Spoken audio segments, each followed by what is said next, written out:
On va revenir sur cette image de la semaine dernière qui a fait beaucoup réagir. Les députés LFI sont affichés dans un temps accompagnés de sans-abri pour leur apporter du soutien. Cette scène avait été grandement critiquée sur les réseaux, notamment à cause de photos des mêmes députés LFI autour d'une table dans une brasserie très chic du 7e arrondissement. Alors, Mathilde Panot a dit qu'elle n'avait pas mangé, qu'ils avaient pris un verre. Finalement, il y a Hugo Bernard Licis qui a dit que même ce qu'il avait mangé. Voilà. Il a même dit ce qu'il avait mangé. Voilà, il a dit ce qu'il avait mangé. Un burger à 22 €. À 22 €, il dit que c'est pas trop cher. Donc déjà, il y a mensonge, puisque boire, c'est... Non, mais elle a dit qu'elle avait juste bu. Un café, ne commence pas à défendre tes amis. Pas mes amis, mais lui, il attend 2 minutes. Non, mais elle a dit qu'elle avait juste pris un café. Maintenant, elle dit qu'elle a pris un hamburger. Donc déjà, ils t'ont foutu dans la merde. Tu sais quoi? C'est parce que c'est toi qui fous dans la merde à chaque fois qu'ils font des mensonges. Et voilà ce qu'il a écrit, Hugo Bernard Licis. Je ne savais même pas qu'il existait, celui-ci. Voilà, donc je ne sais même pas qui c'est. C'est qui d'ailleurs? Député du Nord, Bernard Licis. Il avait été sanctionné parce qu'il avait semé le chaos dans une commission des lois. On en avait parlé ici. Voilà. Il avait perdu la moitié de son indemnité. On se souvient de lui que pour ça. Écoute, une fois de plus, je vois que tes amis font parler d'eux pour les bonnes raisons. Il a mis donc normal les tocards, puisque je n'avais ni annoncé ni prévu de dormir sur place. Je les ai salués sur place et je les ai félicités pour leur action, comme la demande nous a été faite. Je confesse n'avoir pas eu le courage d'autres collègues, dont notre présidente. Il a répondu donc à Jean-Marc Morandini, au blog de Jean-Marc Morandini. Par contre, chez Morandini Blog, il s'en fiche clairement des sans-abri et il l'affiche crassement en essayant de montrer ce genre de polémique minable. J'ai mangé des lasagnes chèvre épinard, truc de dingue. Je ne suis pas sans-abri et je dors chez moi. Bon, sa réponse est comme à l'accoutumée je sais pas ce que vous en pensez, Géraldine. Elle est méprisante. Mais en fait, on s'en fout du tube digestif des LFistes, en fait. Ah oui. C'est toi, t'as mangé, toi, t'as bu, toi, t'as pas dormi. Ils ont menti, c'est tout. Ils ont menti, ils ont utilisé la cause des sans-abri, ils les ont instrumentalisés en s'en foutant complètement par ailleurs, parce qu'à aucun moment on parle des sans-abri depuis le début de cette polémique. Donc je trouve que c'est juste indigne. Et quand la politique fait ça, en fait, finalement, on tourne le dos à la politique et après on s'étonne que les gens n'aillent pas voter. Daniel, t'es énervé toi aussi. Ah bah évidemment, parce qu'en fait, ils se sont complètement décrédibilisés, on leur demandait rien. Ils seraient venus, ils auraient apporté, par exemple, des couvertures, voilà, ils seraient... Mais pourquoi aller dire qu'ils allaient passer des nuits... Ils ont dit qu'ils ont été prendre un verre, après ils ont mangé, après... En plus, ils disent qu'ils s'enfoncent à chaque... Sur la photo, on voit ce qu'ils sont en train de manger, ils continuent à nous dire qu'ils boivent... Mais non, on voit pas, Daniel. Après, ce que je regrette... Il y a l'autre ami des LFI. Il l'a dit lui-même. Donc, mais non, mais Daniel, tu mens, on voit pas sur la photo ce qu'il mange. Enfin, il y a un moment, il faut dire les choses comme elles sont. Ça sert à rien de mentir. Regarde, non, mais sur la photo, on voit pas, donc autant ne pas inventer de bêtises. Et puis, Géraldine, tu dis, je défends pas, mais quand on t'en a pas donné. Bah non, mais là, il y a 2 minutes. Vous venez de me la donner, la parole. Vous venez de me la donner. Tout à l'heure, Jacques parlait des dérives idéologiques, justement. Tu disais France 2, dérives idéologiques. Mais elle vient de parler, il y a que elle qui parle. C'est normal, c'est la meilleure. Non, t'inquiète. Bah non, il y a qu'un seul son de cloche, c'est quand même dommage. C'est dommage qu'il y ait qu'un seul son de cloche. Oui, mais il y a pas de, c'est toujours la même chose. On comprend, il ne donne pas d'autres. Tu vas avoir ton son de cloche à toi, calme-toi un peu. Elle pète un coup, va manger avec la brasserie. Moi, je vais manger à la brasserie, pas de problème. Toi, tu iras rejoindre tes amis de la LFI. Mais c'est pas mes amis du tout, la LFI. Mais autant pas raconter de bêtises.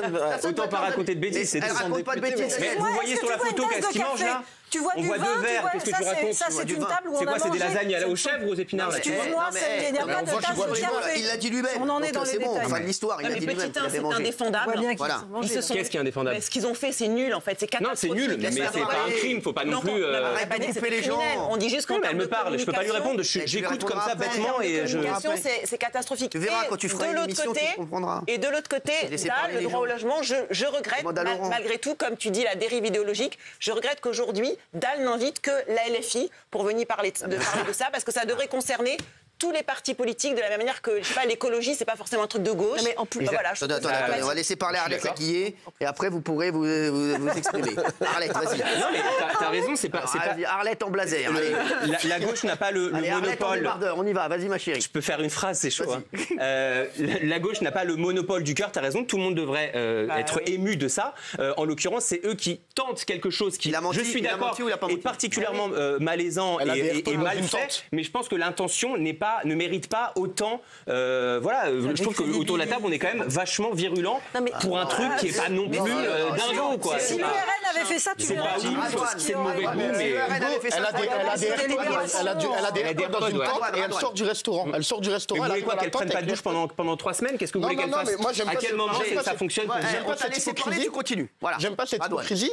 Et en plus, ce soir-là, je suis journaliste politique. Mon travail, c'est de dîner avec des politiques. Ils étaient dans le restaurant juste à côté du mien. ce soir-là et il y avait presque tout le groupe. T'étais là-bas, t'étais au restaurant aussi? Je mangeais pas à leur table, j'étais dans le restaurant d'à côté. Ah, le bâtard. Non mais ils étaient dans un restaurant, il y avait leurs attachés de presse, leur groupe, tout le monde n'est pas député sur cette photo. Les mecs ils vont au restaurant, ensuite ils font leur happening avec leur AirPod, ils arrivent, ils mettent de la dalle en dessous de la tente et ils pensent avoir fait un truc de bien. Aujourd'hui, combien y a-t-il d'SDF qui ne sont plus dans la rue grâce à Mathilde Panot? Aucun. Zéro. Ils ont menti aussi sur un autre point. On nous avait expliqué que tous les partis politiques étaient invités à venir participer. En fait, c'est totalement faux. C'est Bernalicis lui-même qui 15 jours avant est allé au DAL pour voir comment on pouvait monter une opération. Ça a été raconté par un journal de gauche, donc c'est sans risque, c'est une histoire réelle. C'est catastrophique. Et c'est pour ça que c'est pas le DAL qui a été demandé à la LFI, c'est eux qui ont sollicité le droit au logement. Et le droit au logement leur a dit venez quand vous voulez. Et ils sont venus. Hugo, excuse-moi, toi qui dis qu'on est des méchants et qu'on récupère tout ça. Imagine si Jordan Bardella.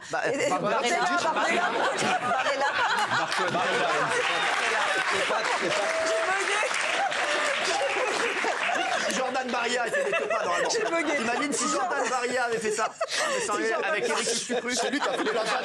Imagine 2 minutes, Éric Ustupru, Oncle Ben, c'est Jordan Bardella ensemble, à faire des trucs comme ça.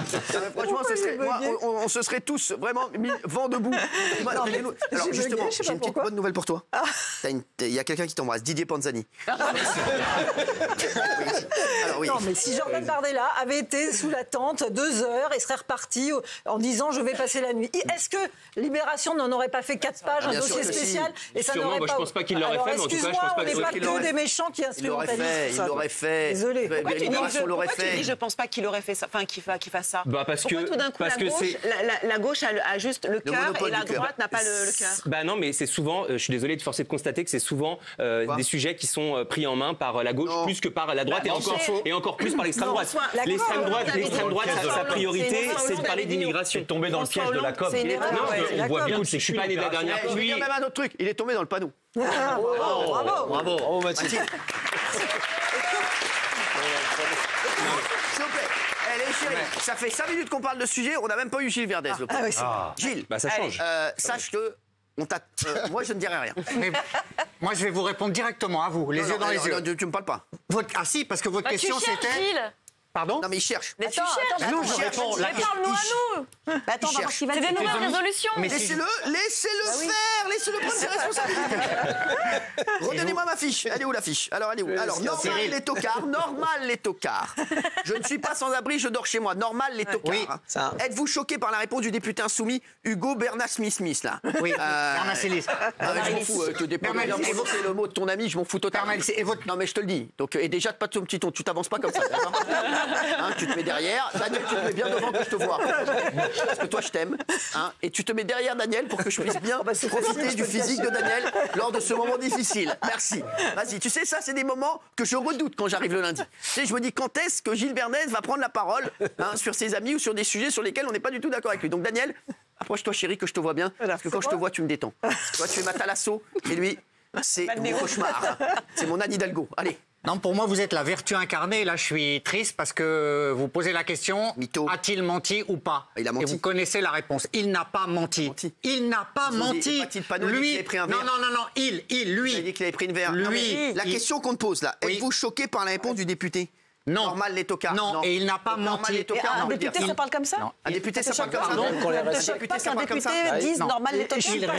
Il répond. Non. Normal les tocards, c'est normal? Ça ne me gêne pas. Il répond à une campagne. Le mépris quand il dit moi je suis pas sans abri. J'ai même pas pu faire une phrase. Avant que tu répondes, j'aimerais qu'on voit le résultat du sondage pour une fois de plus. Te montrer comme t'es un rmol. Et un c'est pas mal, 15. Non, mais t'es fou, quoi. 15, non, ouais, 15% quand même. À chaque fois, tu es dans les bas-fonds. Tu dégoûtes tout le monde. Allez. Il n'a pas menti du tout. Il a dit dès le début. Est-ce qu'on t'a demandé il n'a pas menti? On t'a dit. Êtes-vous choqué? Réponds à la question. Je ne suis pas choqué. Quand t'as demandé à Fatou est-ce que tu veux te marier avec moi, elle a répondu à ta question, elle t'a dit je ne sais pas. Voilà. Vas-y, elle a dit oui, je veux bien. Non, mais. Elle s'en rappelle. Ça fait 5 ans. Je veux bien. Cyril. Arrête de m'appeler Cyril. Bon. Chef. Non, même pas. Monsieur. Tu veux que je te dise? Ne m'a pas demandé. Depuis le début, il dit la vérité. J'aimerais te demander un truc aussi, que je demande aux téléspectateurs. Allez, il est 19h33. À partir du moment, quand tu me parles, moi, j'aimerais que tu regardes là-bas. Mais non, en fait. C'est dur à faire. Non, le pauvre, c'est trop dur. C'est trop dur à faire. Je vais regarder Kelly parce que ça me donne de l'énergie. C'est vrai qu'on se ressemble beaucoup. Il y a énormément de similitudes. Je ne suis pas choqué parce que lui, il dit la vérité depuis le début. Il n'y a pas d'hypocrisie. Ils sont allés là-bas. Ils ont dit qu'ils voulaient que l'on parle des sans-abri. Oui, c'est de la communication, mais ce sont les seuls à le faire. Et quand Valérie Bénard... Mais toi, tais-toi, le nouveau, ferme ta gueule au bout de 5 minutes. On va parler avec lui. C'est bon. Mais c'est bon, quoi. Il m'interrompt tout le temps. C'est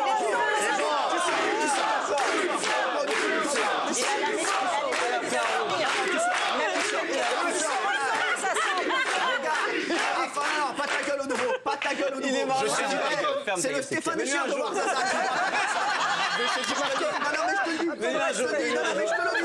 Tu parles pas. Je retire. Pourquoi tu parles comme ça? Je retire. Parce que tu es influencé par tes amis. C'est les mêmes. C'est pas mes amis. Je retire. Et quand ils se font insulter, quand ils se font attaquer, ils font les bouffons. Je retire. Désolé, je retire. Tu vois, je te dis. Je retire. Tu as tout de tes amis. Tu as tout de tes amis. C'est pas mes amis. C'est pas mes amis. Tu fais le malin à la télé. C'est normal qu'ils soient pas choqués. Tu fais le malin à la télé. Dans la vie, tu t'écrases. Voilà. Je m'écrase comment ça? Je m'écrase dans la vie. C'est exactement le même comportement qu'eux. Mais non. Sur les plateaux de télé, sur les partout, ils font les malins, ils font les beaux gosses et les gros bras. Et dès qu'ils se retrouvent dans la rue, c'est des bouffons. C'est les seuls qui lèvent le voile sur le drame des 330 000 sans-abri qui sont allés là-bas. On leur reproche des trucs dingues. Ils ont fait quoi?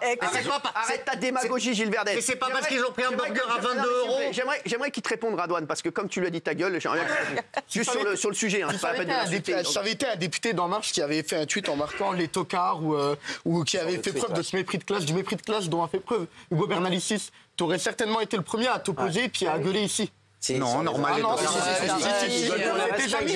C'est pas mes amis. C'est pas mes amis, je le connais pas et je l'aime pas beaucoup, mais c'est pas grave. Tu l'aimes pas beaucoup? Non, il a depuis le début, il a toujours dit moi j'y vais, mais je ne dors pas là-bas. C'est quoi ton histoire là? Excuse-moi, est-ce que je t'ai Je ne suis pas choqué parce qu'il est honnête. Non, c'est normal les tocards, t'es pas choqué. Non, je suis pas choqué. Par un député. Non, je suis pas choqué, je ne suis pas choqué. S'il te plaît, défonce-le. Il est pas honnête puisqu'il défend notre présidente Mathilde Panot qui, elle, avant a menti face caméra en disant qu'elle avait suivi toute la conférence de presse de Macron avec les sans-abri, alors que ça, c'est sûr qu'elle était à l'intérieur de la brasserie. Elle a menti face caméra, il la défend. Donc, excuse-moi, en plus de dire Norman Les Tocards, qui est indigne d'un député, voilà, il a tout faux sur toute la ligne. Et si tes amis sont si forts, puisque tes amis sont les seuls de la gauche à défendre les gens très pauvres, pourquoi la gauche est si basse dans les classes populaires et pourquoi le RN, qui ne fait rien, est si haut? Essaye de réfléchir à ça. Tu nous fais un truc et tu reviens demain. Qu'est-ce qu'il va nous faire? Il va rien faire, il va ranger les affaires de Fatou encore le week-end prochain. Il va faire quelque chose. Est-ce qu'il a déjà fait quelque chose? Responsable politique. Réfléchir un peu. On n'a pas entendu Valérie Benaïm là-dessus, qui est tellement délicieuse. Je vous remercie. Non, je ne comprends pas, toi qui es toujours extrêmement choqué, qui veut qu'il y ait une représentativité de nos élus et ça ne te plaît pas quand ils parlent mal. Là, en l'occurrence, il y a un mépris de classe absolu. Et quand on termine par un PS, je ne suis pas sans abri et je dors chez moi, dont on entend moi, je ne suis pas sans abri et moi, je dors chez moi. Il y a un vrai mépris. Pardonne-moi, excuse-moi, mais c'est pas comme ça qu'un député qui justement défend les 330 000 sans-abri devrait s'exprimer et répondre à l'ensemble des Français. Pardon. Raymond, moi j'avais déjà donné mon avis. Je trouve que de faire ça se fait pas. D'aller juste une nuit à tour de rôle, chacun comme si c'était Disney. Et sa réponse, je trouve qu'ils veulent pas qu'on les insulte. Ils en font un plat quand ils se font insulter partout à droite à gauche. Ils font des vidéos pour pleurer parce qu'on les a insultés dans le train, etc., etc. Moi je trouve d'appeler. On parle pas comme qui que ce soit les tocards quand t'es député. De la même manière que je suis pas content quand on insulte un député, je suis pas content quand eux ils parlent comme ça. Parce que ça se fait pas de parler comme ça. Le message il est mauvais. Après va dire aux gens de se tenir tranquille et de pas être grossier. Si toi en tant que député de la République, payé par la République, tu te comportes comme un charlot. Après va pas pleurer ce qui arrive derrière. C'est normal. Et les SDF c'est pas un jeu. Arrêtez d'aller à tour de rôle dormir avec eux une nuit et parlez pas de courage. Il y a rien de courageux d'aller dormir avec un SDF. Pas du courage. Respectez les gens. Et les SDF, c'est pas à Paris, c'est dans toute la France. Et c'est pas parce que tu vas réquisitionner un immeuble haussmannien que tu vas sauver 300 000 SDF. Parce que tu fais rêver les gens. Faites des vraies propositions. Donc c'est que des utopistes et des rêveurs qui sont crus par les amis. Par Gilles Verdez, ce sont ses amis. Donc ils font. Après, moi, je vais te dire, non mais arrête, c'est bon. Non mais moi, je voudrais revenir sur l'invitation précisément. Parce que tu dis, Gilles, qu'ils ne sont pas hypocrites. Donc reviens précisément sur ce qu'a dit Valérie. En gros, comment ça s'est passé cette opération? Tu dis que c'est de la com, très bien, pourquoi pas de la com en politique après tout, tous les partis en font. Ah oui. Là, concrètement, comment ça s'est passé? Qui a invité qui et pourquoi? On est d'accord, donc c'est les insoumis qui ont demandé à être invités. Attends, Géraldine, on va se retrouver dans un instant. C'est précis, ça. On va vous répondre le génie des Carpates dans un instant, et puis il y aura le débat du jour. Hein, on va enchaîner. Ouais. On va écouter, si vous voulez que je vous dise. C'est comme ça. À tout de suite.